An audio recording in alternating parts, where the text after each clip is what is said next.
Recipe আপনাদের দেখাবো, ধাবা স্টাইলের চিকেন রেসিপি। এখানে রেখেছি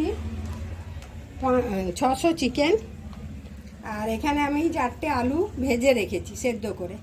এখানে 3টে পেঁয়াজ কুচিয়ে রেখেছি, 2.5টে টমেটো, আর এইখানে 4 চামচ আদা রসুন বাটা, আর এখানে 4 চামচ টক দই ফেটিয়ে রেখেছি। এবার আমি রান্নাটা আরম্ভ করছি। আপনারা ভিডিওটা প্রথম থেকে শেষ পর্যন্ত দেখতে থাকুন। এবার আমি কড়াইয়ে সাদা তেল দিয়েছি, 6 চামচ সাদা তেল দিয়েছি। 1 চামচ বাটার দিচ্ছি, 1 চামচ বাটার দিচ্ছি। গরম হলে, এবার এটা গরম হয়ে গেছে, আমি 2টি গোটা জিরে দিচ্ছি, আর এই যে 1.5খানা শুকনো লঙ্কা একটু ছিঁড়ে দিয়েছি।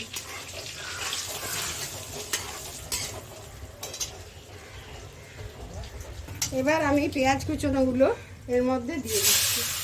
অল্প নেড়ে নেব, লাল করে, খুব লাল ভাজবো না, অল্প ভেজে নেব।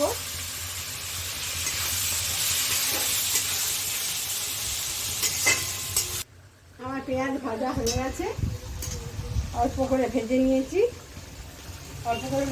এবার আদা রসুন বাটাটা দিয়ে দিলাম, দিয়ে একটু নেড়ে নেব। একটু নেড়ে চিকেনটা দিয়ে দেবো।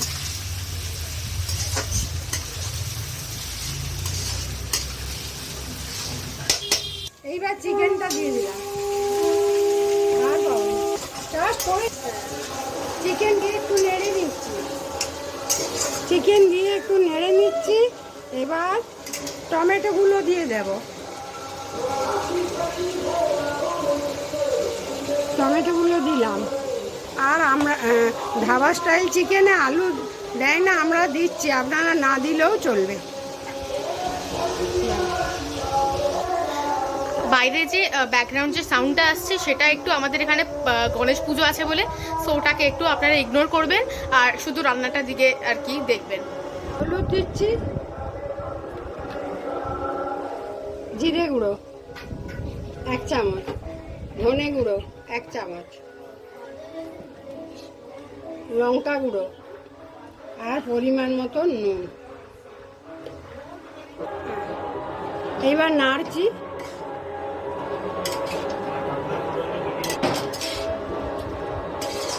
আমি চাপা দিয়ে দিলাম একটু সেদ্ধ হওয়ার জন্য। কষা একটু হয়ে গেছে, এবার আমি আলুগুলো দেবো। ধাবা স্টাইল চিকেনে আলু দেয় না, আমরা যেহেতু খাই তাই আলুগুলো ভেজে রেখেছি সেদ্ধ করে, সেগুলো দিয়ে দেবো, আর এই 4টে কাঁচা লঙ্কা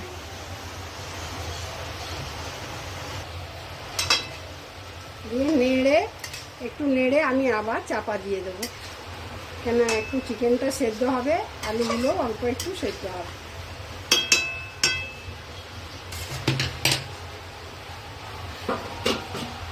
খুব সুন্দর কষা হয়ে গেছে, সব সেদ্ধ হয়ে গেছে। এবার আমি দইটা এর মধ্যে দিয়ে দিচ্ছি। 4 চামচ, কত দই বলেছি, 4 চামচ দই ফেটিয়ে রেখেছিলাম, দিয়ে দিলাম। এবার আমি চিকেন মশলা দিচ্ছি, দিলাম 1 চামচ মতো দিলাম, আর এই গরম মশলা 1 চামচ দিচ্ছি।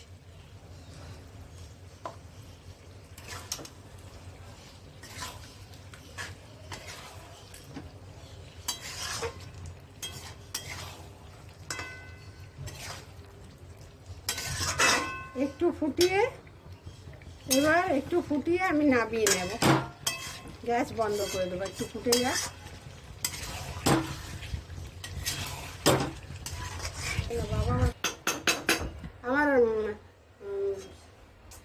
আমার ধাবা স্টাইল চিকেন রেসিপি হয়ে গেছে।